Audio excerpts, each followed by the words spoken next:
കാഞ്ഞങ്ങാട് പടന്നക്കാട് 10 വയസ്സുകാരിയെ തട്ടിക്കൊണ്ടുപോയി പീഡിപ്പിച്ച കേസിലെ പ്രതി സലീമുമായി പോലീസ് തെളിവെടുപ്പ് നടത്തി. കുട്ടിയുടെ വീടിന്റെ പരിസര പ്രദേശങ്ങളിലായിരുന്നു തെളിവെടുപ്പ്.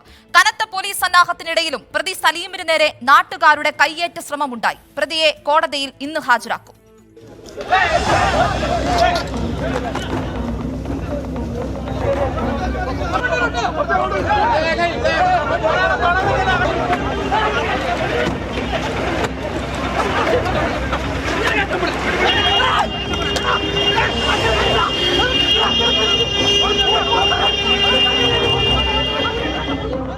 ആന്ധ്രാപ്രദേശിലെ അഡോണിയിൽ നിന്ന് അന്വേഷണ സംഘം പിടികൂടിയ സലീമിനെ ഇന്നലെ രാത്രിയാണ് കാഞ്ഞങ്ങാട് എത്തിച്ച് അറസ്റ്റ് രേഖപ്പെടുത്തിയത്. ആദ്യ ചോദ്യം ചെയ്യലിൽ തന്നെ പ്രതി കുറ്റം സമ്മതിച്ചു. മോഷണമായിരുന്നു ലക്ഷ്യമെന്നും കുട്ടി പ്രതിരോധിച്ചതോടെ തട്ടിക്കൊണ്ടുപോയി പീഡിപ്പിച്ചതുമാണ് സലീം പോലീസ് നൽകിയിരിക്കുന്ന മൊഴി. തുടർന്ന് പുലർച്ചെ പ്രതി കുറ്റകൃത്യം നടത്തിയ സ്ഥലത്ത് രഹസ്യമായി ആദ്യ തെളിവെടുപ്പ്.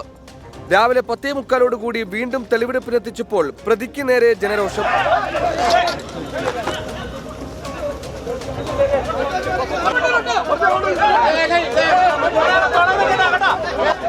സ്വന്തമായി ഫോൺ ഉപയോഗിക്കാത്ത സലീം അഡോണിയിൽ നിന്ന് മറ്റൊരു ഫോണിൽ വീട്ടുകാരെ ബന്ധപ്പെട്ടതാണ് അന്വേഷണത്തിൽ വഴിത്തിരിവായത്. ആന്ധ്രയിലെ അഡോണിയിൽ നിന്ന് കർണാടകയിലെ റായ്പൂരിലുള്ള പെൺ സുഹൃത്തിന്റെ അടുത്തേക്ക് പോകാനായിരുന്നു പ്രതിയുടെ ശ്രമം. ഇവിടുന്ന് പ്രതി തലശ്ശേരിയിൽ പോയി, അവിടെ നിന്ന് മൈസൂറിൽ നിന്നും ബാംഗ്ലൂർ പോയി, അവിടെ നിന്ന് മുംബൈയിൽ പോയി, അവിടുന്ന് തിരിച്ച് അത് ആന്ധ്രാപ്രദേശിലുള്ള അഡോണി എന്ന സ്ഥലത്ത് നിന്നാണ് പ്രതിയെ നമുക്ക് കിട്ടുന്നത്. കുടക് സ്വദേശിയായ സലീം 14 വർഷം മുമ്പാണ് കാഞ്ഞങ്ങാട് എത്തുന്നത്. അതിക്രമത്തിനിരയായ പെൺകുട്ടിയുടെ വീടിനടുത്തു നിന്ന് വിവാഹം കഴിച്ച പ്രതി ഇവിടെയും സ്ഥിരതാമസമാക്കുകയായിരുന്നു.